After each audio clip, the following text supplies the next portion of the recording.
আসসালামু আলাইকুম ওরহমতুল্লাহি ওবরাকাতু। বিসমিল্লাহ আলহামদুলিল্লাহ ওসালাতু ওয়াসালামু আলা রসুলিল্লাহ ওবাদ।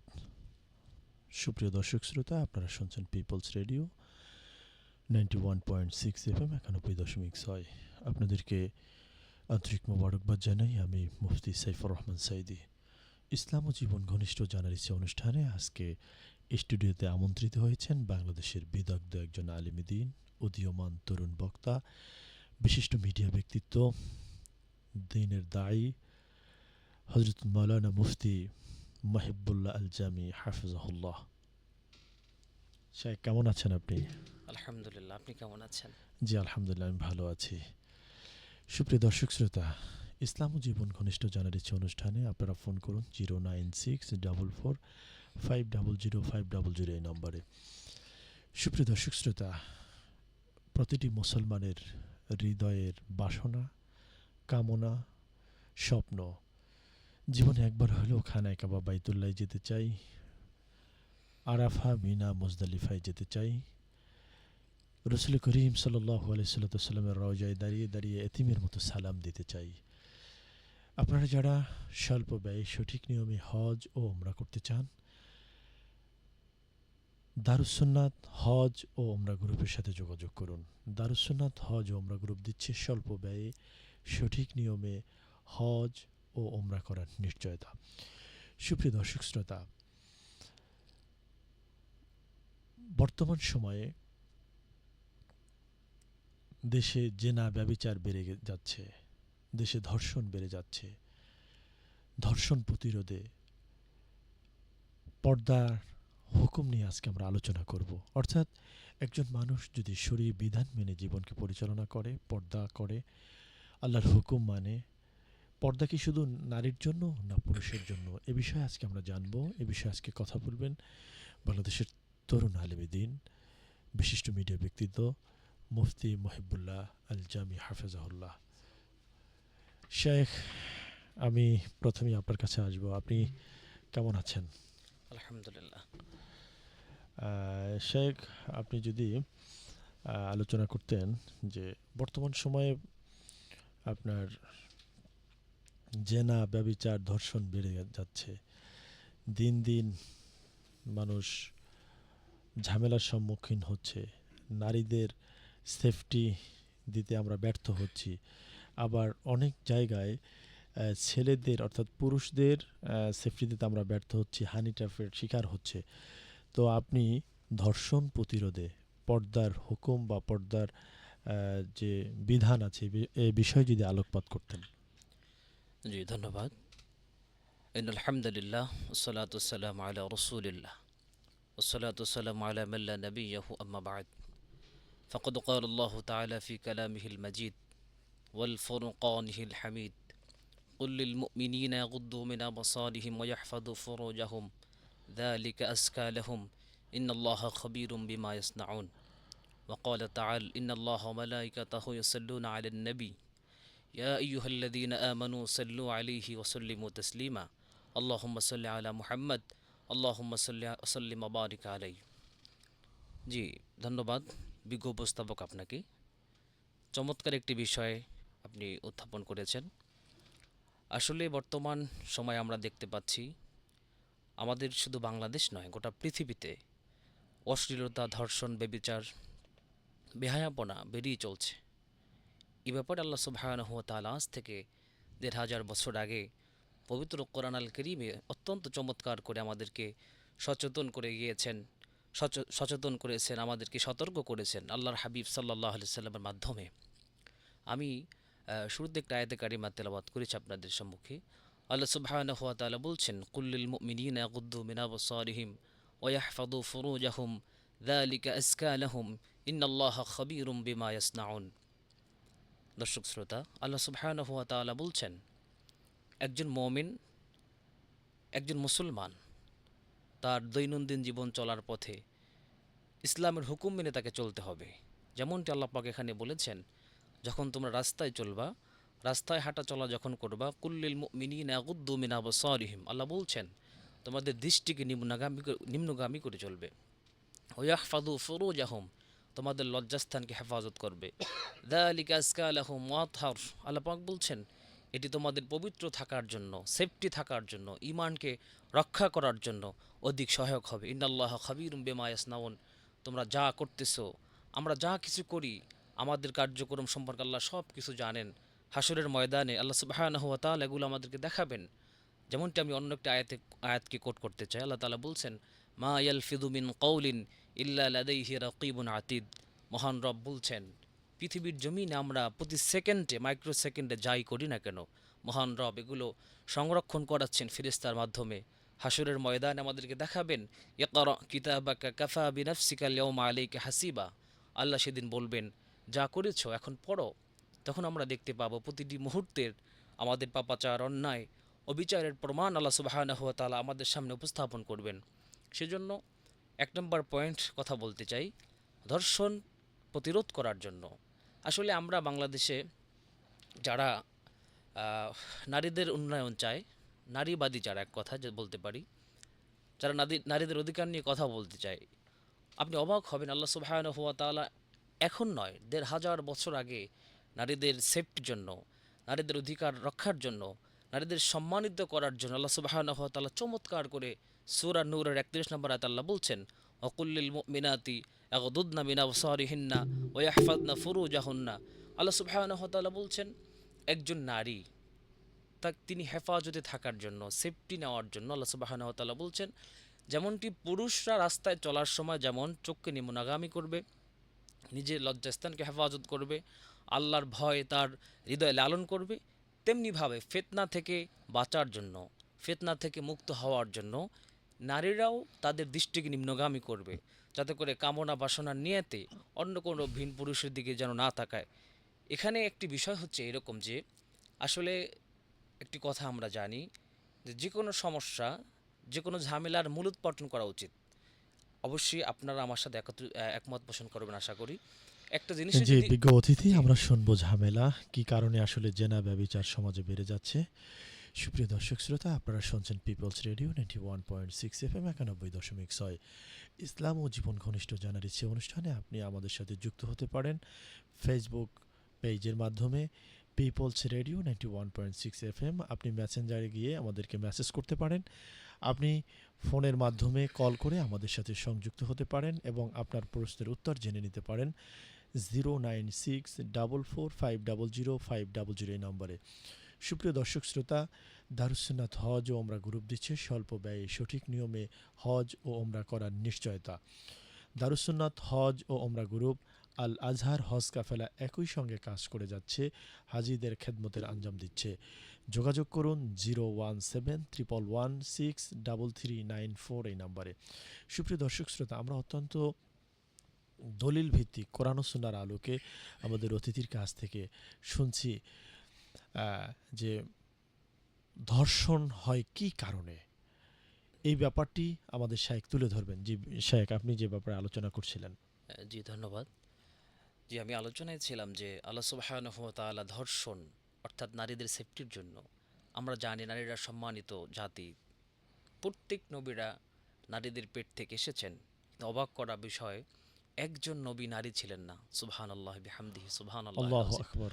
আল্লাহ সুবহানাহু ওয়া তাআলা নারীদের কদমের নিচে আল্লাহ তাআলা জান্নাতের ঘোষণা দিয়েছেন। কব্বিল কদামাই উম্মিকা। একটি হাদিসের মধ্যে আল্লাহর হাবিব বলেছেন যে, এক সাহাবী বলছেন, ইয়া রাসূলুল্লাহ, যদি মক্কা বিজয় হয় আমি বাইতুল্লাহর জিয়ারত করতে চাই, বাইতুল্লাহর চৌকাঠে চুমু দিতে চাই। তিনি, তার মা অসুস্থ, যেতে পারছেন না, অন্য কোনো উপায় জানার জন্য বললেন। আল্লাহর হাবিব বললেন, ও সাহাবী, তোমার মা কি বেঁচে আছেন? তিনি বললেন, ইয়া রাসূলুল্লাহ, নাম ইয়া সাইয়্যিদি ইয়া রাসূলুল্লাহ, আমার মা বেঁচে আছেন। বলছেন, যাও, কাবায় যাওয়া লাগবে না, তুমি তোমার মায়ের কদমে গিয়ে চুমো খাও, আল্লাহর জান্নাতের চৌখাটে চুমো দেওয়ার হক আদায় হয়ে যাবে। সুবহানাল্লাহ। সুবহানাল্লাহ, সুবহানাল্লাহ। এখানে আমরা বুঝতে পারি যে মা, নারী জাতির সম্মান কত আল্লাহ সুবহানাহু ওয়া তাআলা দিয়েছেন। সে ব্যাপারটিতে আল্লাহ সুবহানাহু ওয়া তাআলা যেমন সম্মানিত করেছেন নারীদেরকে, তেমনিভাবে বর্তমান প্রেক্ষাপটে সারা বিশ্বের ওলামায়ে কেরাম, হকপন্থী যারা ওলামায়ে কেরাম রয়েছেন, শেখ, তারাও আমাদের একটি ফোন কল আছে, একটু ফোন নিয়ে নিচ্ছি। আসসালামু আলাইকুম ওয়া রাহমাতুল্লাহি ওয়া বারাকাতুহু। ওয়ালাইকুম আসসালাম ওয়া রাহমাতুল্লাহি ওয়া বারাকাতুহু। জি, প্রশ্ন করুন। ভাই, আমি সূত্রাপুর ঢাকা থেকে বলতেছি। জি, প্রশ্ন করুন। আহমদ রিয়াজ, বুঝলেন? জি, জি, শুনতে পাচ্ছেন? জি, আমি আমি দুই তিনটা কাহিনী পড়েছিলাম একটা ডাইজেস্টে। ওগুলো যদি সময় দেন আপনারা তাহলে আমি বলতে পারি। আসলে ওইভাবে তো আমাদের হাতে সময় নেই, যেহেতু আমাদের বিজ্ঞ আলোচক কোরআন ও সুন্নাহর আলোকে আলোচনা পেশ করবেন। আপনার মূল কোনো প্রশ্ন আছে কিনা? না, এই যে ধর্ষণ বর্ষণের ব্যাপারে বললেন যে এটার ব্যাপারে কিছু আমি বলতে চাই। জি, বলুন। ফ্রান্সে যে দুই মহিলা ছিল, দুই বান্ধবী, জি, একটা মুসলমান আর একটা খ্রিস্টান। জি, যে এরা মুসলমানটা বোরকা পরে যেত, খ্রিস্টানটা এমনি যাইতো ওদের অরিজিনাল ড্রেস, জি, স্কার্ট মিস্কার্ট পরে। তো ইভ টিচিং হইতো ওরে দেখা দিঘা ইভ টিচিং করতো। জি, তো একদিন মুসলমান মহিলাটার বললো যে তোরে কেউ কিছু বলে না, আমারে দেখলে ইভ টিচিং করে কেন? তো আমি যে বোরকা পরে থাকি এর জন্য। জি, তুই কালকে যা বোরকা পরে আইস তোরে কালকে ইভ টিচিং করবো না। জি, তো এই খ্রিস্টান মহিলাটা পরের দিন ওই বোরকা পরে আসলো, তোরা কেউ ইভ টিচিং করেনি, ওর দিকে তাকায় নেই কেউ। জি, জি, জি, ধন্যবাদ। অর্থাৎ তখন ও আপনি বললো যে ঠিক আছে। আপনি বোঝাতে চাচ্ছেন যে পর্দা করার কারণে সে নিজের সেফটিটা পেয়েছে এবং তাকে কেউ ইভটিজিং করেনি। এটাই তো মূল বোঝাতে চেয়েছেন। জি, আমাদের জি সঙ্গেই জি। থাকুন। আমাদের বিজ্ঞ আলোচক যিনি আজকে স্টুডিওতে আর অতিথি একটা আমন্ত্রিত জার্মানির হয়েছেন। কথা বলতে চাই। জি, জি, বলুন। আমাদের সময় একেবারে সংক্ষেপ। হ্যাঁ, একটু দ্রুত বলতে হবে। জার্মানে পয়সাওয়ালা ধনী লোক যারা আছে জি, তারা নিজের সন্তানরে মাদ্রাসা মাক্তাবে পাঠায়। জি, তো ওদের জিজ্ঞেস করে হলো যে কেন পাঠান, বলে আমি ইসলামিক সভ্যতা শেখার জন্য পাঠাই। তো দেখেন ইসলামিক সভ্যতার কতই আছে, জি। যে ওরা নিজের সন্তানরে পাঠায় মাদ্রাসা মাদ্রাসা, আর আমরা মুসলমানরা গির্জা মন্দিরে পাঠাই, আল্লাহ আমাদেরকে ওই হেফাজত করুন। দুর্গা মাদ্রাসা পাঠাই। জি, এ ব্যাপারে আমাদের বিজ্ঞ আলোচক আলোচনা করছেন। জি, সঙ্গেই থাকুন। জি, মোহতারাম। আপনি যে বিষয়ে আলোচনা করছিলেন। জি, আহ, উত্তর কি দেব?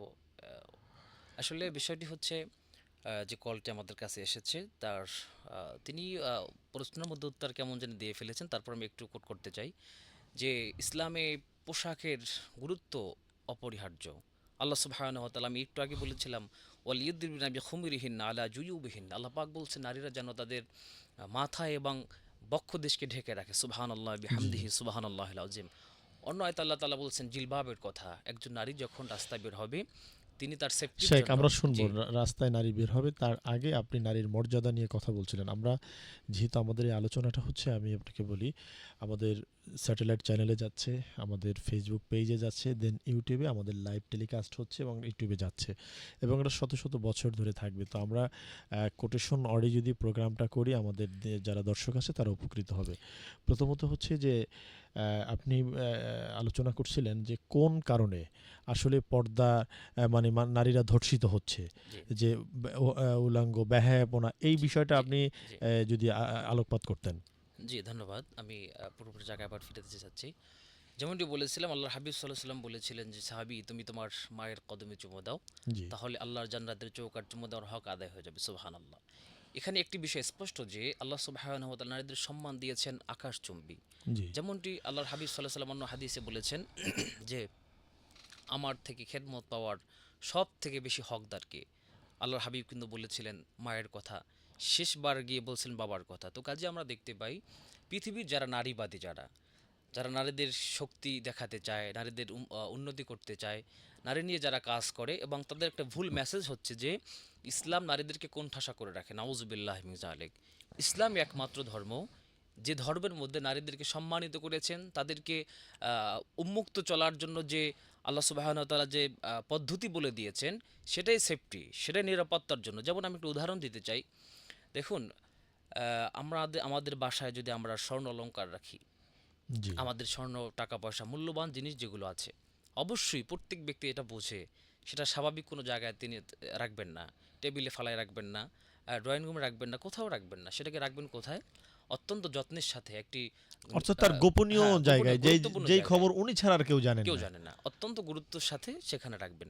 তেমনিভাবে আল্লাহ সুবহানাহু ওয়া তাআলা এদেরকে সম্মানিত করেছেন, যারা এই পর্দা বা বোরখা হিজাবের যারা তুচ্ছ তাচ্ছিল্য করেন। আপনাদের কাছে প্রশ্ন করতে চাই, আপনি যদি সম্মানিত হন, আল্লাহ পাক আপনাকে সম্মানিত করার জন্যই এই পর্দার বিধান নাজিল করেছেন, এবং আপনি সম্মানিত বিধায়ী আপনাকে ঢেকে রাখতে বলেছেন। নিরাপত্তার জন্য আল্লাহ সুবহানাহু ওয়া তাআলা এই মেসেজ দিয়েছেন। দেখুন, আমি একটি মূল জায়গায় কথা বলতে চাই, সেটি হলো দেখুন, আহ, কেউ যদি, কোনো নারী যদি তার দেহ, আহ, শরীরে কোনো অঙ্গ প্রত্যঙ্গ যদি প্রকাশ না করে, তাহলে কিন্তু পৃথিবীর কারো সাধ্য নাই সেটা তারা দেখবে। এখন আসেন, একদল বলতে চায় যে আমরা যেভাবে থাকি না কেন পুরুষরা চোখের হেফাজত করবে না। এটি মানে কি বলে, গায়ে টেনে কথা বলার মতো হবে, একঘেয়েমি কথা বলা হবে। আল্লাহ সুবহানাহু ওয়া তাআলা বলছেন, অকুল্লিল মুমিনিনা ইয়াগদুদনা মিন আবসারিহিন্না। অন্য আয়াত আল্লাহ বলছেন, অকুল্লিল মুমিনিনা ইয়াগদ্দু মিন আবসারিহিম ওয়া ইয়াহফাযু ফুরুজাহুম। পুরুষরা যেমন চক্ষুকে নিম্নগামী করবে, একইভাবে নারীরাও চক্ষুকে নিম্নগামী করবে। তারা জিলবাব, হিজাব পরে তাদের লজ্জা স্থানগুলোকে হেফাজত করবে, যাতে অন্য পুরুষের দৃষ্টিভঙ্গি তাদের প্রতি না আসে, অন্য পুরুষ যেন তাদের প্রতি আসক্তি না হয়, এবং জি। খারাপ কোনো বাসনা যাতে না আসে। যেমনটি আমরা দেখতে পাই যে দেখুন, আল্লাহ পাক বলছেন যে ওয়ালা তাকরাবুস সালাতা ওয়া আনতুম সুকারা। এখানে আল্লাহ তাআলা বলছেন যে তোমরা নামাজের ধারেও যেও না, কাছেও যেও না। কখন? ওয়াংতুম সুকারা, যখন তোমরা নেশাগ্রস্ত হবা। এর মানে কি? আল্লাহ সুবহানাহু ওয়া তাআলা গুরুত্ব বুঝিয়েছেন যে নেশা করা অবস্থায় নামাজের কাছেও যাওয়া যাবে না। তেমনিভাবে আল্লাহ তাআলা বলছেন যে তোমরা জেনার কাছেও যেও না। অর্থাৎ যে কাজগুলোতে জেনার দিকে ধাবিত হয় মানুষ, যে কাজগুলোর মাধ্যমে জেনার সূচনা হয়, সেই কাজগুলোকে ইসলাম আগেভাগেই সতর্ক করেছেন, সেখান থেকে ফিরে আসার জন্য বলেছেন। তেমনিভাবে নারীদের সেফটির জন্য, তাদের নিরাপত্তার জন্য পর্দার বিধানের কোনো বিকল্প কোনো অবস্থা নেই। এবার আসুন, যারা বলতে চায় যে আমরা যেভাবে চলি না কেন পুরুষরা তার চোখের হেফাজত করবে। দেখুন, একটি উদাহরণ, বিগত দিনে বাংলাদেশের কিছু ওলামা একরাম একটা উদাহরণ দিয়ে তারা হেরস্তার শিকার হয়েছেন। আসলে বোঝার ভুল, উদাহরণ দেয়াই যায়। এখন দেখুন, এই যে তেঁতুল নিয়ে অনেকে উদাহরণ দেয় যে তেঁতুল, হুজুর, এই সমস্ত, আসলে বিষয়টা কিন্তু বাস্তব। যেমন আপনি যদি তেঁতুল একটি এমন একটি ফল যেটি দেখলে যে কারো মুখে পানি আসে, বা এটা সব স্বাভাবিক কথা, তো তেমনিভাবে আপনি এটা তো যদি, আল্লাহ প্রদত্ত, হ্যাঁ, আল্লাহ শেখ। প্রদত্ত, জি হ্যাঁ, এটা তো আল্লাহ প্রদত্ত, শেখ। আমি আপনার সাথে একটু জি অ্যাড করি। বর্তমানে আমরা দেখতে পাচ্ছি মিডিয়াতে যে প্রচুর পরিমাণে ধর্ষণ হচ্ছে, এবং পুলিশ, প্রশাসন গ্রেপ্তার করছে, বিচারের আওতায় নিয়ে আসতেছে। আসলে কি কারণে ধর্ষণ হচ্ছে? দেখেন, আজকে আমি আসতেছিলাম মেট্রো রেলে। তো মেট্রো রেলে আসতে গিয়ে কিছু প্রশ্নের সম্মুখীন হয়েছি। আমার সাথে মাওলানা জহুরুল হক সাহেব ছিলেন। আহ, আমরা লিফটে উঠবো। তো লিফটে উঠবো, লিফটে একদম মানুষ ভরে গিয়েছে, এমন পরিমাণে ভরছে যে আরেকজন ওঠার সুযোগ নেই। সেখানে একটা মেয়ে গিয়ে জোরপূর্বক এখানে উঠতেছিল। তাই আমি বললাম যে আপনি একটু পরে ওঠেন, আপনি একটা মেয়ে মানুষ, আপনার সেফটির প্রয়োজন আছে, আপনার ব্যক্তিত্বের প্রয়োজন আছে। তো এখন একজন নারী যদি তার নিজের ব্যক্তিত্ব না, তার সেফটি না বোঝে, আর একটা পুরুষের সাথে তার শরীর লাগবে, সেইটা যদি সে না বুঝে, তাহলে সে তো কি করে নিজেকে নারী দাবি করে? এরপরে সমাজে এমন কিছু পোশাক পরে, আল্লাহ বলছে লেবাসুত তাকওয়া জালিকা খায়র, খায়ের, উত্তম পোশাক পরতে বলছে। আর এমন কিছু পোশাক পরে যেই পোশাক কিন্তু আকর্ষণ বাড়ায়, যেই পোশাক হচ্ছে আপনার জেনার দিকে ধাবিত করে, যেই পোশাক একটি মেয়ের বা একজন নারীর শরীরের অঙ্গ প্রত্যঙ্গের প্রতিটা অঙ্গ প্রত্যঙ্গের মানে যে মূল যে থিমটা, এটা কিন্তু মানে বুঝায়।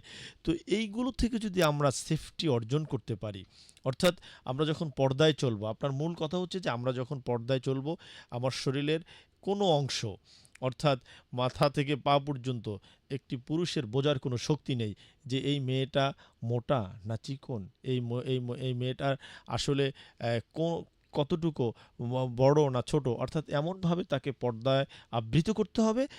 তাহলে এই সমাজে ধর্ষণ কমে যাবে, জেনা ব্যভিচার কমে যাবে। তো আমি আপনার কাছে আবার আসবো ইনশাল্লাহ। আমাদের মাঝে যুক্ত হয়েছেন মাওলানা জহুরুল হক, অত্যন্ত দামি একজন আলেম। মাওলানা জহুরুল হক, আপনি যদি নারীদের মর্যাদা নিয়ে কোরআন ও সুন্নাহর আলোকে বলতেন।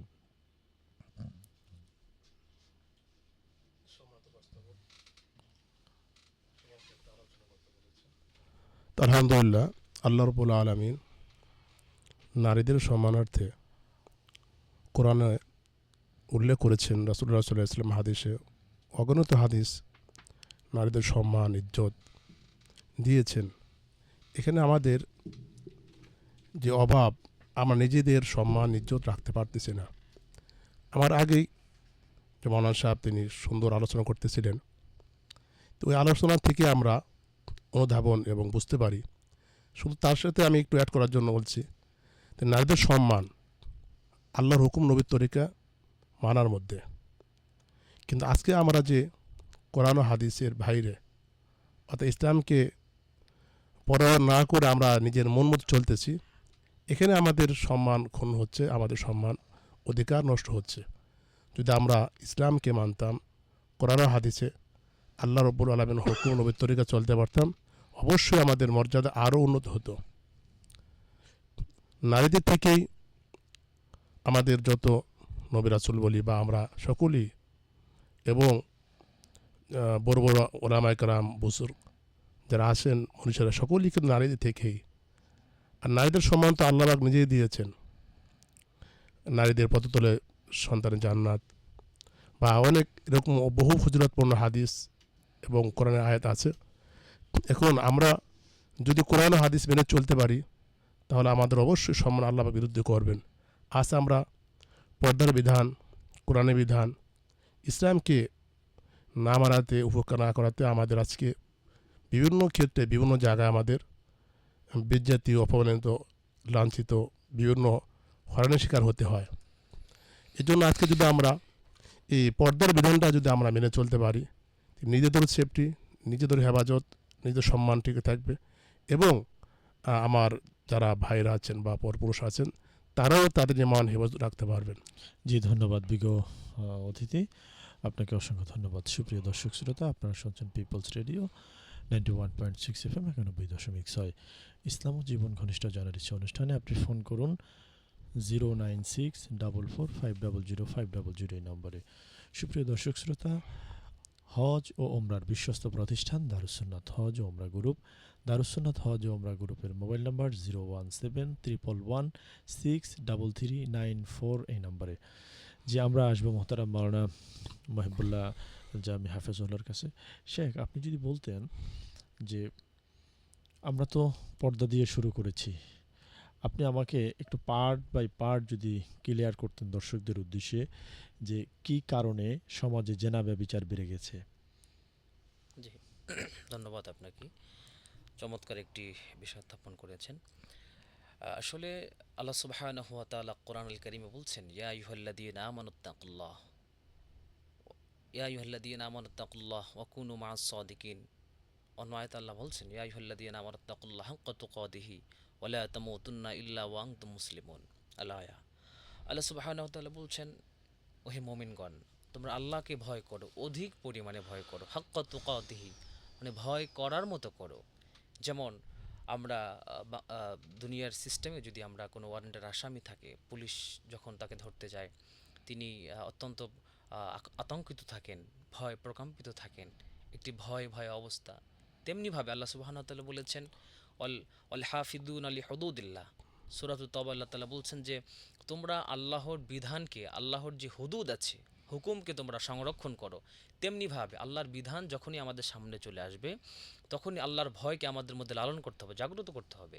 যেমন আমরা যদি কোনো অপরাধের দিকে ধাবিত হতে চাই, তখনই আমার হৃদয়কে আল্লাহর দিকে রুজু করতে হবে, যে আমার আল্লাহ আমাকে দেখতেছেন।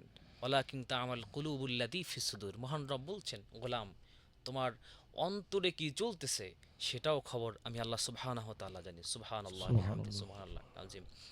তো এখানে আল্লাহ তাআলা বলছেন যে আল্লাহকে ভয় করার কথা। দেখুন, একটা মানুষ ধর্ষণ কখন করে? এক নম্বর আমি বলবো, যখন তার হৃদয় থেকে আল্লাহর ভয়টা উঠে যায়।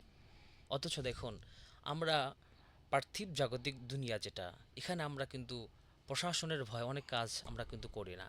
কিন্তু অবাক করার বিষয় হচ্ছে, মালিকুল আমলাক যিনি, সব কিছুর মালিক যিনি, বিচার দিবসের মালিক যিনি, তিনি আমাদের সব কিছু পর্যবেক্ষণ করছেন। আল্লাহ বলছেন, কিরামান কাতিবিনা ইয়ালামুনা মা তাফআলুন, গোলাম যা করছো সব ফেরেশতারা লিপিবদ্ধ করছে, একদিন দেখানো হবে তোমাদেরকে। সেই বিষয়টা আমরা জানার পরেও আল্লাহ সুবহানাহু ওয়া তাআলাকে ভয় না করে আমরা অন্যায় করিয়ে যাচ্ছি। সেজন্য প্রথম পরামর্শ হচ্ছে আপনাদের উদ্দেশ্যে, যে যখন আমাদের কাছে কোনো অসওয়াসা আসবে, আল্লাহ বলছেন, ইন্না শাইতানা লাকুম আদুউম মুবিন, নিশ্চয় শয়তান তোমাদের প্রকাশ্য শত্রু। যখন আমাদের অন্তরে কোনো ধোঁকা অসওয়াসা আসবে, তখন আমরা বুঝবো নিশ্চিত এটি শয়তানের ধোঁকা। আল্লাহ বলছেন, শয়তান তোমাদের প্রকাশ্য শত্রু। শেখ, এই ব্যাপারে আমি আপনার সাথে বলতে চাই জি। যে শয়তানের ধোঁকা তো আসে শয়তানের ধোঁকার থেকে বাঁচার জন্য আপনি যদি সমাজে, আমি একটু ভেঙেই বলছি জি।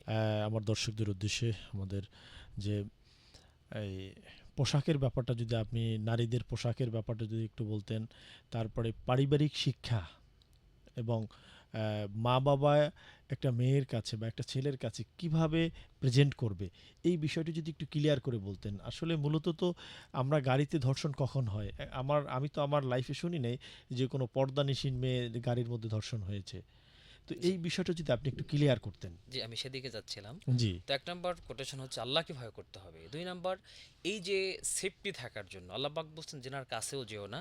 তো এই যে সেফটি, যে কাজগুলোতে মানুষ জেনার দিকে ধাবিত হয়, সেই কাজগুলো আমাদেরকে কাজ থেকে বিরত থাকতে হবে। যেমন হযরত বলছিলেন যে সমাজে পোশাক পরিচ্ছদ নারীদের কেমন হবে? ১ নাম্বার হচ্ছে দেখুন আমরা পারিবারিক জীবন থেকে শুরু করতে চাই।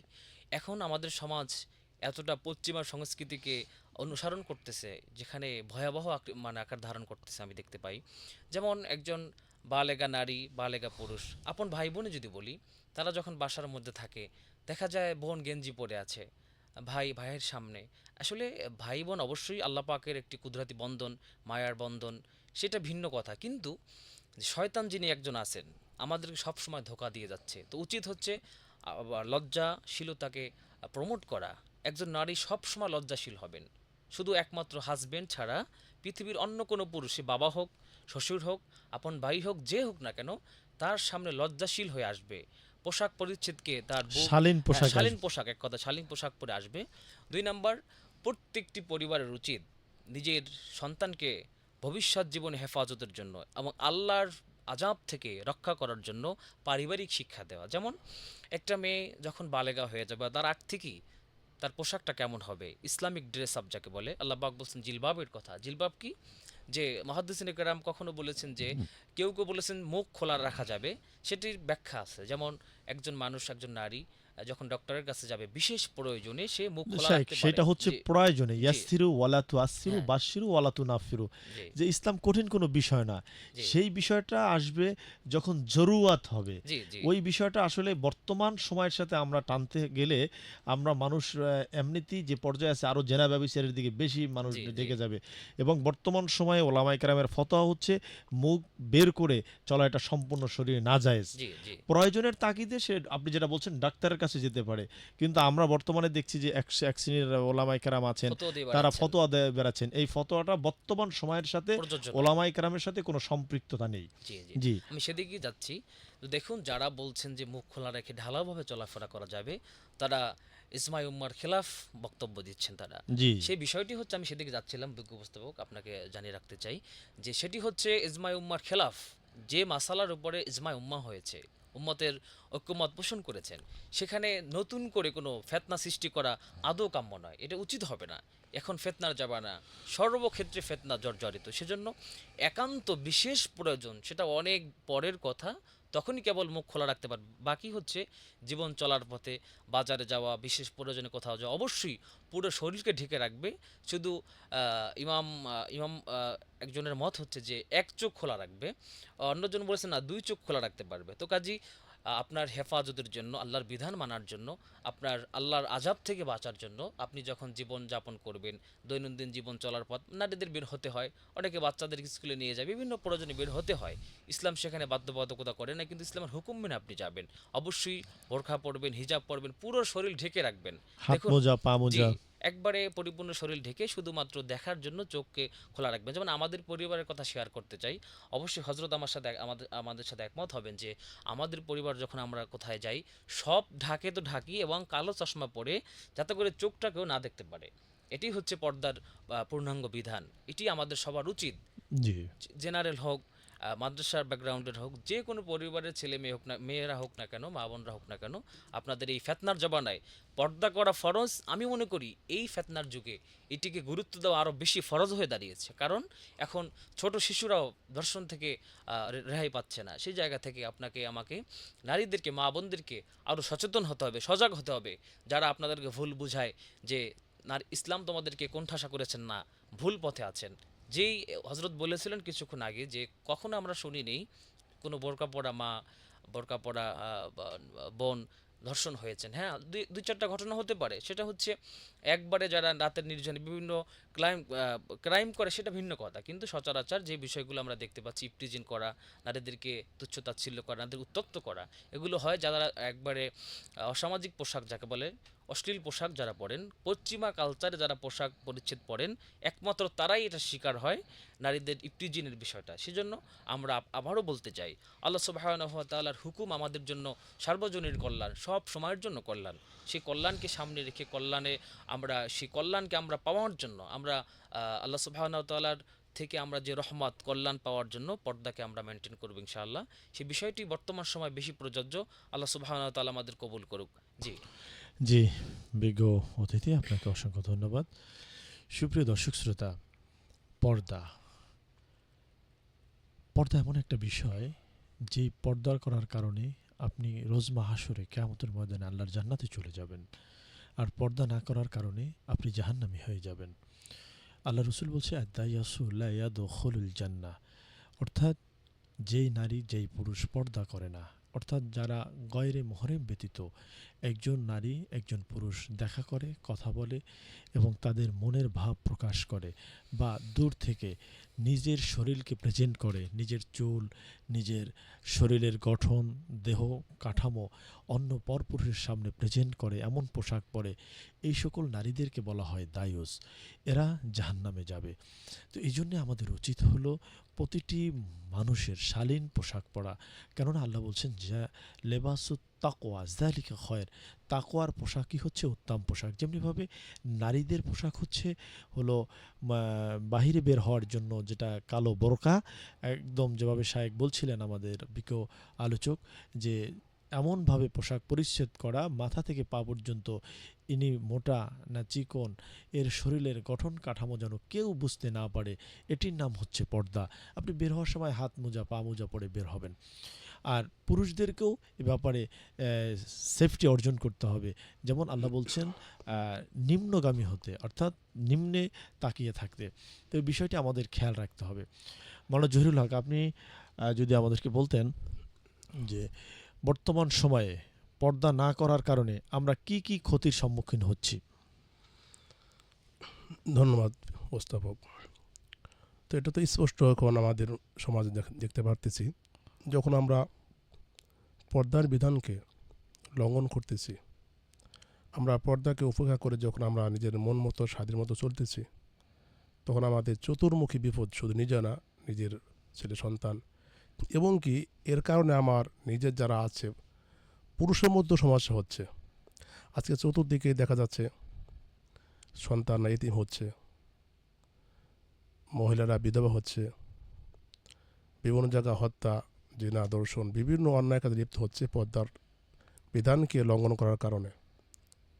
আজ যদি আমার মা বোনরা যদি পর্দা থাকতো বা পর্দা করতেন, এই শরীর বিধানকে মেনে চলতেন, বা তেনাদের অধীনে যারা আছেন, স্বামী হোক, বাবা হোক, বা ছেলে বা ভাই, এরা যদি প্রত্যেকের অধীনস্থ যারা আছেন তাদেরকে শরীয়তি বিধান অনুযায়ী, ইসলাম অনুযায়ী তাদেরকে পর্দা রাখতেন বা পর্দা করার তাকিদ দিতেন বা এরকম ব্যবস্থা রাখতেন, তাহলে আজকের সমাজে এরকম উচ্ছৃঙ্খল, বিভিন্ন অন্যায়, ব্যয়াপনা, নির্লজ্জ থাকতো না। আজকে এই সমাজে পর্দা না থাকার কারণ দেখা যাচ্ছে একই পরিবারের স্বামী বাইরে আছে। জি শায়েখ, আমাদের একটি ফোন কল আছে। আসসালামু আলাইকুম ওয়া রাহমাতুল্লাহি ওয়া বারাকাতুহু। হ্যালো, আসসালামু আলাইকুম। ওয়ালাইকুম আসসালাম। হ্যালো, জি, শুনতে পাচ্ছেন? জি, আমার একটা প্রশ্ন ছিল হুজুর। জি বলুন। মানে আমার একটা মেয়ের সাথে রিলেশন ছিল, ঠিক আছে? জি। এখন তার বিয়ে হয়ে গেছে, ঠিক আছে? তো হুম। ওর সাথে আমার অনেক কিছুই হচ্ছে, ঠিক আছে? পার্সোনালি এখন আমি কিভাবে ওটা থেকে ক্ষমা পেতে পারি? মানে আমার যে গুণ হয়েছে না, আমি এভাবে, মানে এটা যদি একটু বলতেন। জি, সঙ্গেই থাকুন, আমাদের বিজ্ঞ অতিথি আপনার প্রশ্নের উত্তর দিবেন। আপনি সঙ্গেই থাকুন। জি, মাওলানা মহিবুল্লাহ জামি, হ্যাঁ। আপনি তো প্রশ্নটা শুনেছেন যে ওনার সাথে একটা মেয়ের সাথে আপনার অবৈধ রিলেশন চলছে, মেয়েটার বিবাহ হয়ে গেছে, এখনও কিছু একটা চলছে, তো এর থেকে ওনাকে বাঁচার উপায় কি? জি ধন্যবাদ। আসলে আল্লাহ সুবহানাহু ওয়া তাআলা বলেছেন মানুষ ভুলের ঊর্ধ্বে নয়, মানুষ ভুল করবে। সে ব্যাপারে আল্লাহ তাআলা বলছেন ইয়া আইয়ুহাল্লাযীনা আমানু তুবু ইলাল্লাহি তাওবাতান নাসুহা। বান্দা তুমি যখন ভুল করেছো, অন্যায় করেছো, তুমি তাওবা করো ইলাল্লাহ, আল্লাহর কাছে, তাওবাতান নাসুহা, আই তাওবাতান মাকবুলাতান, যেই তওবা করার পরে পূর্বের কাজ আর ফিরে যাবে না, একবারে খাঁটি তওবা। আপনি যে ভুলটি করেছেন প্রিয় ভাই, আপনি সেই ভুল থেকে আল্লাহর কাছে দু চোখের পানি ছেড়ে তাওবাতান নাসুহা করবেন যে আল্লাহ, আমি যে ভুলগুলো করেছি আমি আর জীবনে করব না। আল্লাহ, আপনি আমাকে হেফাজত করেন, আল্লাহ আপনি আমাকে রক্ষা করেন, আল্লাহ আপনি আমাকে সাহায্য করেন হক পথে চলার জন্য, দিনের পথে চলার জন্য। অবশ্যই তিনি এখন আপনার আগেও গয়রে মাহারাম ছিল, এখনও গয়রে মাহারাম, তার সাথে আপনার কোনো রকম যোগাযোগ দেখা করা বিলকুল হারাম, শরিয়াত সাপোর্ট করে না, এবং এটি জঘন্য একটি হারাম। এটি যেমন আল্লাহ সুবহানাহু ওয়া তাআলা বলছেন, কিন্তু আপনি জানেন যে পুরুষ আর নারী যদি বিবাহিত হয়, তারা যখন জেনায় লিপ্ত হয়, তাদেরকে অর্ধেক মাটির মধ্যে গেড়ে পাথর মেরে মেরে হত্যা করতে হবে। বিষয়টি অত্যন্ত জঘন্য এবং খারাপের কাজ। তো আপনি অবশ্যই আজকেই আল্লাহর কাছে খাঁটি তওবা করবেন, তার সাথে সকল প্রকার যোগাযোগ বন্ধ করে দিয়ে খাঁটি তওবা করে আপনি আপনার মতো সুন্দর একটি জীবনযাপনের জন্য বিয়ে শাদী করে আপনি পথ আগাবেন, এটি আমরা কামনা করছি। জি ধন্যবাদ। জি ধন্যবাদ। জি মাওলানা জহিরুল হক। তো এই জন্য শাহের সঙ্গে একটা অ্যাড করতে পারি। প্রথমত আমাদের সম্পর্ক যখন একটা অবৈধ সম্পর্ক হয়, তো প্রথম যে ভূমিকা আল্লাহ কোরআনে বলেছেন, ওরা তাকে বলছে না ইন্না কানা ফাহিশা, মানে একটা ছেলে বা একটা মেয়ে প্রথমে তো একজনের সাথে রিলেশন বা সম্পর্ক হয়ে যায় না, পর্যায়ক্রমে আস্তে আস্তে হয়তো প্রথমে তার প্রতি দৃষ্টি পড়ে বা আর একবার দৃষ্টি পড়ে, হ্যাঁ, আবার কথা হয়, আস্তে যোগাযোগ হয়, এভাবে হইতে হইতে যখন সম্পর্ক আরও হয়, তখন এক পরে দেখা যায় অবৈধ কাজ লিপ্ত হয়ে যায়। এই জন্য যে প্রথম যে ভূমিকাটা আছে আমাদের, যে চোখের হেফাজত করা। কারণ যিনি আইনা আর নজর, চোখের জেনা হলো দেখা। যদি আমি প্রথমেই চোখের হেফাজত করতে পারি, আমি এই চোখ দ্বারা যদি বেগানা নারী পুরুষ থেকে আমরা চোখকে হেফাজত করতে পারি, তাহলে আমাদের বড় বড় অন্যায় থেকে আমাদের এই ফিরে থাকা সম্ভব। হাদিস শরীফে আছে যে যিনি চোখের হেফাজত করবেন, আল্লাহ পাক তাকে ইমানের এমন নূর দান করবেন, সেই নূর দ্বারা তার জীবনে প্রত্যেকটা আমলে সে বরকত পেয়ে থাকবে। এবং আমাদের যে রাহাবার রাবাকরাম যে আল্লামা আশরাফ থানভী রহমতুল্লাহ আলাইহি, তিনি বলতেন যে একবার কুদৃষ্টি থেকে, মানে অপাত্রে যে একটা অন্যায় দৃষ্টি থেকে যে ব্যক্তি তার নিজের চোখকে বারণ রাখবে, আল্লাহ পাক তাকে 1,00,000 রাকাত কবুলিয়াত তাহাজ্জুদ নামাজে সওয়াব দান করবেন। সুবহানাল্লাহ। জি সুবহানাল্লাহ। এই জন্য যদি আমরা এই চোখের হেফাজত করতে পারি, তাহলে আমাদের এই জন্য প্রথমে আমাদের এই চোখ হেফাজত করতে হবে। 2 নম্বর, যেখানে গেলে আমার গুনার পরিবেশ হবে বা যেখানে গেলে আমার এরকমভাবে গুনার একটা দিকে আকর্ষণ আসবে বা এরকম হবে, সেখানে আমার হেফাজত থাকতে হবে। উদাহরণস্বরূপ যেমন আমাদের বাড়ির কাছ থেকে বা দোকান বা যদি এরকম কোনো গার্লস স্কুল বা মহিলাদের এরকম চলাবার থাকে, যখন তাদের ছুটি হবে আমি ওখানে না গেলাম, বা যখন এরকমভাবে ওখানে গেলে আমার একটা দৃষ্টির আমি হেফাজত রাখতে পারবো না বা আমি বিভিন্নভাবে অন্যায় জড়াই যাব, সেখানে আমার ওই স্থান বা ওই পথ আমার ত্যাগ করতে হবে। পর্যায়ক্রমে সব ক্ষেত্রে আমার এরকম যেখানে গেলে আমার সন্দেহ আছে, এমনকি হাদিস শরীফে আছে যদি নিজের আপন বোন বা যদি তার দিকে দৃষ্টি করলো যদি এরকম কামবাব বা খায়ের সাথে এরকম আসার কোনো সম্ভাবনা থাকে, তার থেকেও হেফাজত থাকতে হবে। জি বা ধন্যবাদ মহতারাম, আপনি অত্যন্ত চমৎকার আলোচনা করছেন। মাওলানা মহিবুল্লাহ জামি, আমি আপনার কাছে আসব। আপনি আমাদেরকে একটু ক্লিয়ার করবেন কাদের সাথে দেখা করা নাজায়েজ, জি অর্থাৎ কোন কোন মহিলার সাথে দেখা করা যাবে না, এই ব্যাপারটা যদি আপনি একটু আমাদেরকে ক্লিয়ার করতেন। জি ধন্যবাদ বিজ্ঞ উপস্থাপক আপনাকে। এটি অত্যন্ত গুরুত্বপূর্ণ। যেমন আমি যেখানে জুমা পড়াই, উত্তরা 10 নম্বর সেক্টর আল কারিম জামে মসজিদ, সেখানের অনেক মুসল্লিরা আমাকে বলেন, হুজুর আমরা আজ পর্যন্ত জানি না যে মূলত কাদের সাথে দেখা করা যাবে এবং যাবে না। তো দর্শক জি শ্রোতা, যে আপনাদের উদ্দেশ্যে বলতে চাই, আমি যদি বিস্তারিত বলি সময়ের প্রয়োজন হবে, আপনাদের হয়তোবা বিরক্ত আসতে পারে। সংক্ষেপে বলি, এক কথা, যাদেরকে বিয়ে করা জায়েজ আছে তাদের সাথে দেখা করা জায়েজ নাই। যে নারীদেরকে আপনার জন্য বিয়ে করা জায়েজ, গায়রে মাহরাম যারা, তাদের সাথে আপনার কোনোভাবেই দেখা করা জায়েজ নেই, শরীয়তের যে নির্দিষ্ট সীমারেখা আছে সেটার বাহিরে। এবং যাদেরকে বিয়ে করা জায়েজ নাই, যেমন আপনার আপন মা, আপন বোন, আপন ভাগ্নি, আপন ফুপি, এইরকম যারা আছে, মিলিয়ে 14 জন হবে। তো গুরুত্বের সাথে আপনি শুনবেন, আমি আশা করছি আপনারা উপকৃত হবেন ইনশাআল্লাহ। আমি আবারও বলছি, যাদের সাথে যাদেরকে বিয়ে করা জায়েজ আছে তাদের সাথে দেখা করা জায়েজ নাই।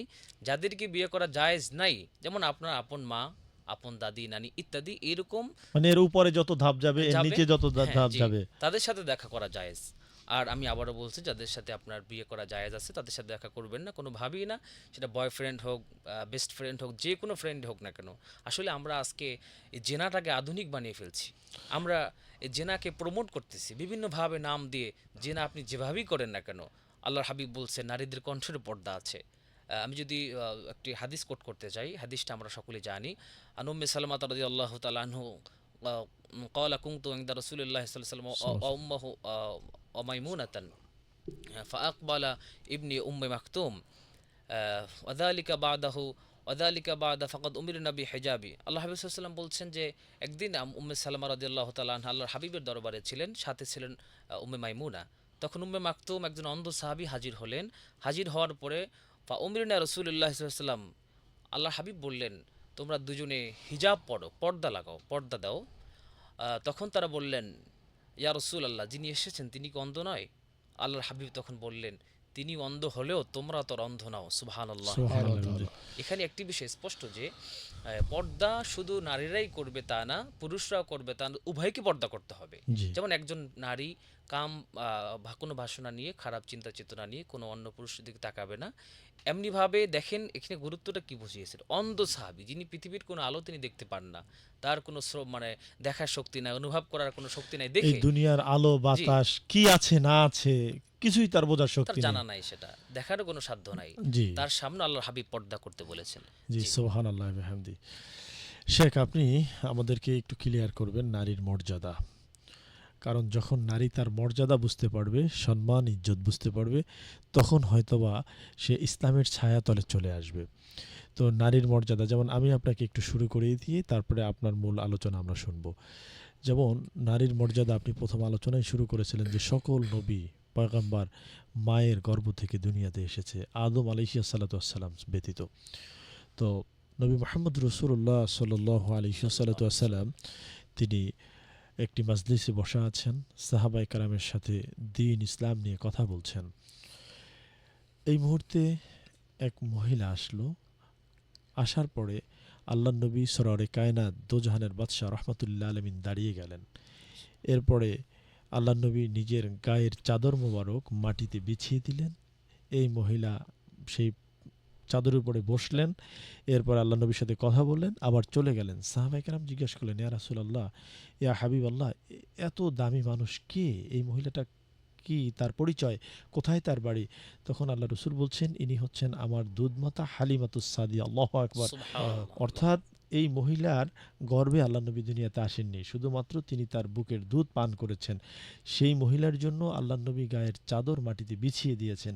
তার মানে দয়ার নবীর চাদর কোনো পুরুষের জন্য মাটিতে বিছানো হয়নি, একজন নারীর জন্য হয়েছে। তার মানে নারীর মর্যাদা কত! আল জান্নাতু তাহতা আকদামিল উম্মাহাত, অর্থাৎ নারীর পদনিচে, মায়ের পদনিচে কি সন্তানের বেহেশত।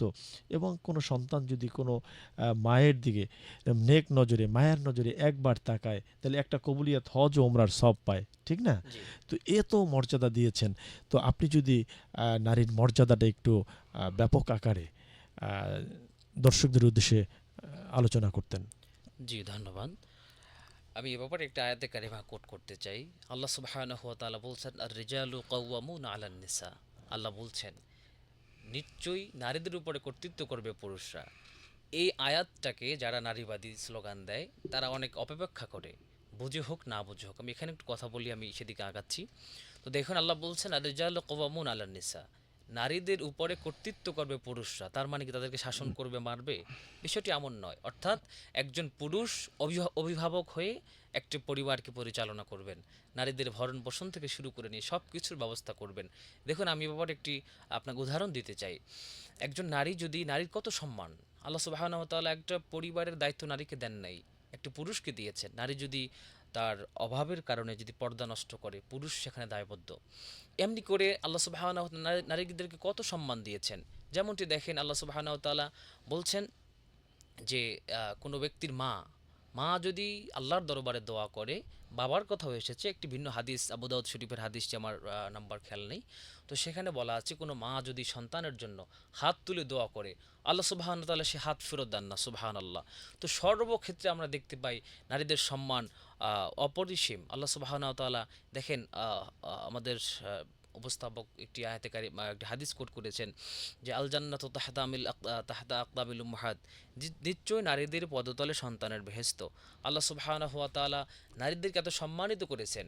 সন্তান যদি মা বাবাকে খুশি রাখতে পারে, মার কথা কিন্তু এখানে এসেছে, রিদা রব্বি ফি রিদাল ওয়ালিদাইন ওয়া সাখাতুর রব্বি ফি সাখাতুল ওয়ালিদাইন। মা বাবা সন্তুষ্ট তো আল্লাহর সন্তুষ্টি। মা বাবা যদি না খুশি হয়ে যায় সন্তানের উপরে, আল্লাহ সুবহানাহু ওয়া তাআলা খুশি হয়ে যায়। শুধু তাই নয়, দেখুন আরেকটি কথা আমরা কোট করতে চাই, কোনো নারী যদি ডেলিভারির সময় যদি মারা যায়, আল্লাহ সুবহানাহু ওয়া তাআলা সেখানে বড় পুরস্কার ঘোষণা করেছেন। সুবহানাল্লাহ। সর্বক্ষেত্রে নারীদেরকে আল্লাহ সম্মানিত করেছেন। শুধু তাই নয়, আমরা যদি আরেকটি বিষয়ে আমরা হাদিস কোট করি, আল্লাহর হাবিব সাল্লাল্লাহু আলাইহি সাল্লাম ওয়াফাত হয়েছেন আজ থেকে ১৫০০ বছর, প্রায় ১৫০০ বছর আগে। আল্লাহর হাবিব তার বাবাকে হারিয়েছেন গর্ভে থাকা অবস্থায়, তার মা পরবর্তীতে চলে গেছেন। আল্লাহর হাবিব সাল্লাল্লাহু আলাইহি সাল্লাম শবে কদর এবং শবে বারাতের সময় অজর ধারায় গিয়ে জি, জান্নাতুল শায়েখ জি একটি ফোন কল আছে। জি আসসালামু আলাইকুম ওয়া রাহমাতুল্লাহ। জি, ফোনটা কেটে গেছে। জি শায়েখ, আপনি কন্টিনিউ করেন। জি যেখানে বলতেছিলাম যে আল্লাহর হাবিব সাল্লাল্লাহু আলাইহি সাল্লাম সবে বারাত রাতে এবং সবে কদরে যে রাতগুলো আছে সেই সময় গিয়ে আল্লাহর হাবিব তার আম্মাজানের কবরের পাশে গিয়ে অঝোর ধারায় কান্না করতেন। এত ভালোবাসতেন আল্লাহর হাবিব সাল্লাল্লাহু আলাইহি সাল্লাম তার মাকে। এবং শুধু তাই নয়, প্রত্যেক নবীরা তার মাদেরকে বেশি সম্মান করেছেন, শ্রদ্ধা করেছেন। আল্লাহ সুবহানাহু ওয়া তাআলা সেই বিষয়টিকে, দেখুন একজন পীর হোক, পৃথিবীর যত বড় ব্যক্তি হোক না কেন, তার মায়ের কাছে সে কিছুই নয়, তার মায়ের কাছে সে ছোট। আল্লাহ সুবহানাহু ওয়া তাআলা সেখানে নিয়ে আল্লাহ পাক হাজির করেছেন। অন্য আয়াত আল্লাহ তাআলা বলছেন যে দেখুন, একজন মা যখন সন্তান প্রসব করে, সন্তান দুনিয়াতে আনে, তার অবদান কিন্তু সব থেকে বেশি। তো সর্ব সেক্টরে আমরা দেখতে পাই নারীদেরকে আল্লাহ সম্মানিত করেছেন, নারীদেরকে আল্লাহ তাআলা ইজ্জত দিয়েছেন। সেজন্য আমরা বলতে চাই, যারা নারীবাদী স্লোগান দেয়, যারা নারীর অধিকার রক্ষা করতে চায়, অধিকার নিয়ে কথা বলে, তাদেরকে বলবো ইসলামকে মানুন, ইসলামকে প্রমোট করুন, ইসলামকে লালন করুন। আপনি ইহকালীন জীবনে শান্তি পাবেন, পরকালীন জীবনে শান্তি পাবেন। এখানে আমি আরেকটি কথা বলতে চাই, নারীর সম্মান আল্লাহ সুবহানাহু ওয়া তাআলা সব জায়গায় দিয়েছেন। দেখুন আল্লাহ সুবহানাহু ওয়া তাআলা কোরআনুল কারিমে অসংখ্য জায়গায় আল্লাহ তাআলা বলছেন যে অবদাগু মিন ফাদলিল্লাহ। সূরাতুল জুমা আল্লাহ বলছেন ফাইদা কুদিয়াতিস সালাতু ফান্তাশিরু ফিল আরদ অবদাগু মিন ফাদলিল্লাহ। আল্লাহ বলছেন যখন পুরুষরা নামাজ শেষ হয়ে যাবে, তোমরা জমিনে লুটিয়ে পড়ো, অবদাগু মিন ফাদলিল্লাহ, আল্লাহর যে দেওয়া রিজিক অন্বেষণ করো। সেখানে কিন্তু নারীদেরকে বলে নাই তুমি ঠেলা গাড়ি চালাও, ভ্যান গাড়ি চালাও, দিন মজুরের কাজ করো। আল্লাহ তার নারীদেরকে শালীন পোশাক পরে বের হতে বলেছেন। আর তাদের এইগুলো কাজ নয়, এটি পুরুষের দায়িত্ব। যদি তার আল্লাহ মানে সুবহানাহু ওয়া তাআলা শায়েখ, নারীদেরকে জি এক কথায় আমাদের একটা ফোন কল আছে। জি আসসালামু আলাইকুম। আসসালামু আলাইকুম। জি, ফোনটা কেটে গেছে। শায়েখ, আমাদের সময় একেবারে সংক্ষিপ্ত, তো আমরা মাওলানা জহুরুল হক সাহেবের কাছে যাব। তার আগে আপনার কাছ থেকে আমরা জানব বাংলাদেশে পর্দা প্রতিষ্ঠায় আউলিয়া কেরামের অবদান, বিশেষ করে আলিয়া, কওমিয়া বা বাংলাদেশের যে প্রসিদ্ধ দরবারগুলো আছে, যেমন সারসিনা দরবার, ফুলতুলি দরবার, গহরডাঙ্গা দরবার, আপনার জৈনপুরি, তারপরে আপনার মোকামিয়া, পাঙ্গাসিয়া বা হদুয়া, আপনার হক্কানি যে দরবারগুলো আছে, যে তারপরে আব্দুল গফফার কাসিমি হুজুর সহ বাংলাদেশের মধুপুরি, বা আমি আলিয়া কওমিয়া ডাজেন্ট ম্যাটার, বাট ওলামায়ে কেরাম দেন আলেমদের যে অবদান, তো আপনি যদি এই আউলিয়ায়ে কেরামের অবদান পর্দা প্রতিষ্ঠার ক্ষেত্রে বাংলাদেশে তাদের অবদান যদি একটু ব্যাখ্যা করতেন। জি ধন্যবাদ, চমৎকার একটি প্রশ্ন করেছেন। দেখুন, এই পর্দাকে পুঙ্খানুরূপে রূপ দেওয়ার জন্য, সমাজে প্রতিষ্ঠার জন্য আউলিয়া কেরাম আমরণ চেষ্টা করে গিয়েছেন, লড়াই করেছেন। আমি যদি এখানে একটু কোট করতে চাই, জি শিওর। যেমন আমরা জানি বরিশালের ঐতিহ্যবাহী একটি দরবার আছে সারসিনা দরবার শরীফ, যেটি প্রায় ৩৭৫ বছর ধরে বাংলার জমিনে খেদমত করছেন। জি যার প্রধান যে খেলাফতের স্থান, সেটি হচ্ছে ফুরফুরা আবু বকর সিদ্দিক আল কুরাইশি রহমাতুল্লাহ আলাইহি থেকে। তো আমি একটি উদাহরণ দিতে চাই, আপনি সারসিনা দরবারে যারা গিয়েছেন বা যাবেন, একটি আমি উদাহরণ দেব আপনাদেরকে, বা একটি কথা জানাতে চাই। সেখানে পর্দাকে এত গুরুত্ব দেওয়া হয় যে ওখানে 3 মরহুম যারা চলে গিয়েছেন, আল্লামা নিসারউদ্দিন আহমদ রহমতুল্লাহ আলাই, বা আবু জাফর মোহাম্মদ সালে রহমতুল্লাহ আলাই, বাহারে শরিয়াত সদ্য মরহুম যিনি শাহ মোহাম্মদ মহিবুল্লাহ রহমতুল্লাহ আলাই, তাদের পর্দার প্রতি এত গুরুত্ব ছিল যে তারা কোনো বাচ্চা মেয়েকে ঝাড়ফুঁক করতেন না। সুবহানাল্লাহ। সুবহানাল্লাহ। শেখ, আমি আপনার সাথে আর একটু অ্যাড করি। সারসিনা দরবার নিয়ে আমার যেহেতু একটু স্টাডি আছে এবং শরিয়াতে পায়বান্ত একটি দরবার, যে প্রাইম মিনিস্টারের মানে আপনার লেডিজ বলে আর কি, যে ফার্স্ট লেডি। ফার্স্ট লেডি, অর্থাৎ তিনি আসছেন জাহাজে করে। এখন যিনি আপনার বাদশাহ রাজা, তিনি আল্লামা নেসারউদ্দিন আহমদ রহমতুল্লাহ আলাইহির সাথে সাক্ষাৎ করবেন, দেখা করবেন। তার ওয়াইফকে নিয়ে আসছেন, স্পিড বোর্ডে করে আসছেন। আসার পরে এখন তিনি তার ওয়াইফকে নিয়ে উঠবেন, কিন্তু আল্লামা নেসারউদ্দিন আহমদ রহমতুল্লাহ আলাই কড়া নির্দেশনা যে ফার্স্ট লেডি আপনার জাহাজে স্পিড থাকবে। বোর্ডেই থাকবে, জাহাজেই থাকবে, তাকে আর উপরে ওঠার কোনো সুযোগ নেই, পারমিশন নেই। প্রয়োজন হলে বাদশার সাথে বা সেই রাজার সাথে কথা হবে, না হলে দেন দরকার নেই। তার মানে আউলিয়ায়ে কেরাম নিজের জীবন বাজি রেখে, মানে কাউকে তোয়াক্কা না করে কোরআন ও সুন্নাহকে আল্লাহর জমিনে প্রতিষ্ঠার জন্য তারা আমরণ লড়াই করেছেন এবং আল্লাহ তাদেরকে বিজয়ও দিয়েছেন। জি, তার মানে একজন যদি ওলি হতে হয়, তাকে যেমনিভাবে পর্দা পালন করতে হয়, তেমনিভাবে হালাল খানা গ্রহণ করতে হয়, তেমনিভাবে নিজের জীবনকে উৎসর্গ করতে হয়। শেখ, আমাদের একটি ফোন কল আছে। আসসালামু আলাইকুম ওয়া রাহমাতুল্লাহ। হ্যালো হ্যালো, আসসালামু আলাইকুম। জি, ওয়ালাইকুম আসসালাম ওয়া রাহমাতুল্লাহ। হ্যালো, আসসালামু আলাইকুম। জি, ওয়ালাইকুম আসসালাম। আপনাকে একটা প্রশ্ন করতে চাই। জি, ঝটপট করে ফেলুন, আমাদের সময় একেবারেই কম, বলুন। কি প্রশ্ন করবো? আপনি একটা গান গান। আপনারা কি ফাইজলামি করার জন্য আপনার এই ইয়াতে ভালো আলোচনার ভিতরেই আসেন? আমরা কিন্তু এই নাম্বারগুলো কোট করব যে ইসলামিক আলোচনার ভিতরে আসলে ইসলামী বিরুদ্ধে যারা আছে তারাই এই রকমের প্রশ্ন করে, আর কখনো এভাবে ফাইজলামি করবেন না। জি মাওলানা জহুরুল হক, আমি আপনার কাছে আসব, কারণ আমরা যে বিষয়গুলো নিয়ে কথা বলি এই বিষয়গুলো অত্যন্ত গুরুত্বপূর্ণ, দামি। কারণ আমরা দেখেছি আউলিয়ায়ে কেরাম রাতের ঘুম হারাম করে, নিজে খাবার না খেয়ে, স্ত্রী পুত্র বাল বাচ্চাদের যথাযথ হক আদায় করে তারা দিনকে দিন বছরকে বছর মানুষের দ্বারে দ্বারে গিয়ে দিনের দাওয়াত দিয়েছেন। কারামত আলী জৈনপুরি রহমতুল্লাহ আলাই, ফুরফুরার আবু বকর সিদ্দিক রহমতুল্লাহ আলাই, সারসিনার নেসারউদ্দিন আহমদ রহমতুল্লাহ আলাই, এরপরে আব্দুল গফফার কাসিমি হুজুর আহমদুল্লাহ আলী, অর্থাৎ যুগের যারা হাদি হয়েছেন তারা কাজ করেছেন। যেমনিভাবে আমার পীর ও মোর্শেদ, আমি যার হাতে বায়াত গ্রহণ করেছি, দীর্ঘদিন তার সান্নিধ্যে থাকার সুযোগ হয়েছে, বাহরে শরিয়াত আল্লামা শাহ মোহাম্মদ মাহিবুল্লাহ রহমতুল্লাহ আলাই, আমি তার অনেক কারামত জানি, আমি তার সফর সঙ্গী হিসাবে কাজ করেছি, তার সাথে থেকে থেকে আমি দেখেছি। তো আউলিয়ায়ে কেরামের অবদান যদি আপনি এই পর্দা প্রতিষ্ঠার ক্ষেত্রে তাদের অবদান যদি তুলে ধরতেন। ধন্যবাদ প্রিয় উপস্থাপক। আমাদের বাংলাদেশে, পাক ভারতে উলামায়ে কেরাম বুজুর্গ যারা ছিলেন, এই বাংলাদেশের ইসলাম প্রতিষ্ঠাতা বা ইসলাম প্রচারের জন্য তেনাদের যে অবদান, তেনাদের কৃতিত্ব, এটা কখনো ভোলার নয়। পীরাউলিয়ারা সহকারে তাদের যে মুজাহাদা সাধনা, উম্মতের ফিকির দরদ, দিন প্রচারের ক্ষেত্রে তারা যত অক্লান্ত কষ্ট করেছেন, আজকে আমরা সহজে এই দিনকে আমরা পেয়েছি। আমরা দিনের মতে চলতে পারি স্বাধীন মতো, আমরা শরীয়তের বিধানগুলো, বিশেষ করে নামাজ রোজা, এবং কি আমাদের সমাজে যারা আমরা পর্দাশীল বা পর্দা মেনে চলি, বা সন্তানদেরকে কোরআন হাদিস শেখাচ্ছি, বা সন্তানদেরকে দিনের মতো চলার জন্য চেষ্টা করতেছি, এই আমাদের বুজুর্গ ওলামায়ে কেরামের এদের অবদান।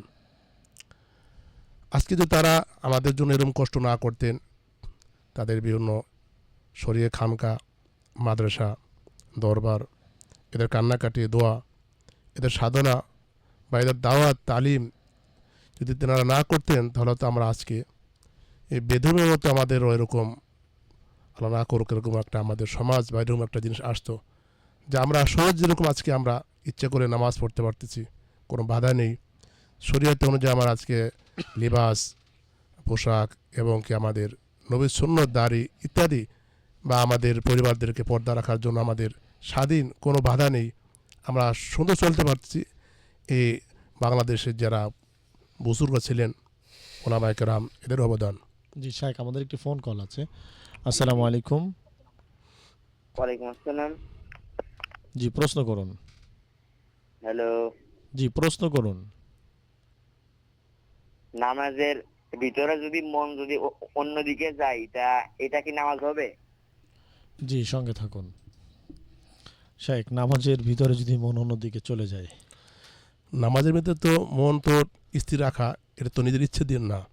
এখন যদি কোনো ইচ্ছা করে যদি আমি মনকে ওদিকে চলে রেখে দিই, বা এই মন কল্পনাকে লম্বা করে দীর্ঘায়ী করি, তাহলে তো আমার নামাজ অবশ্যই সমস্যা হবে। আর যদি এরকমভাবে মন চলে যাচ্ছে, আবার আমি কষ্ট করে আবার নামাজ দিকে মনোযোগ হচ্ছি, আল্লাহ দিকে ধাবিত হচ্ছি, ধ্যান খেয়াল আনতেছি, এরকম বারবার করে যদি বারবার চলে যায়, তাহলে অবশ্যই ইনশাল্লাহ নামাজ তো হবেই। ইনশাল্লাহ আমি আরও এক্সট্রা নাকি আমাদের বিষয় হবে ইনশাল্লাহ। জি ধন্যবাদ। সুপ্রিয় দর্শক শ্রোতা, আসলে পর্দা নিয়ে ব্যাপক কথা বলতে হয়, ব্যাপক আলোচনা।